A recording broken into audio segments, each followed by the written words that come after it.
Hi everyone! So, kanina napag-desisyonan kong dumaan sa McDonald's para lang dito sa Happy Meal na to. So, ito yung Tiny Tan Happy Meal Encore Edition. Ayan, yung BTS. I'm not a fan of BTS, pero nakita lang kasi ako dun sa Happy Meal toy ng McDonald's. Kaya, parang sabi ko, sige nga, try natin yung bumili. Ang mahal na rin pala ng Happy Meal ngayon kasi $5.95 Canadian dollar na siya after taxes. Itong Happy Meal to, ang kinuha ko ay fries,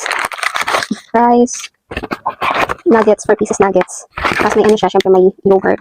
And then meron siyang sweet and sour sauce. Ayun, sweet and sour yung kinuha kong sausawan ng nuggets. And then may ketchup, kasi umiyak ng ketchup. Ayan. Ay mo tayo. Tapos, tinanong ko kanina kung ilan yung available toy nila. Sabi doon is isang klase lang daw yung toy nila. Kaya, sabi ko sige isang Happy Meal lang. Yan, ito na siya. Ano yung sure? Sino kaya makukuha natin? Tingnan natin.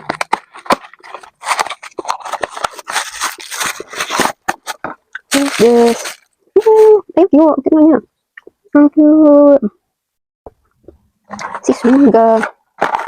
O, diba si Suga yung nakuha ko? Kala ko siya, si Suga. So, ayun lang. Bye!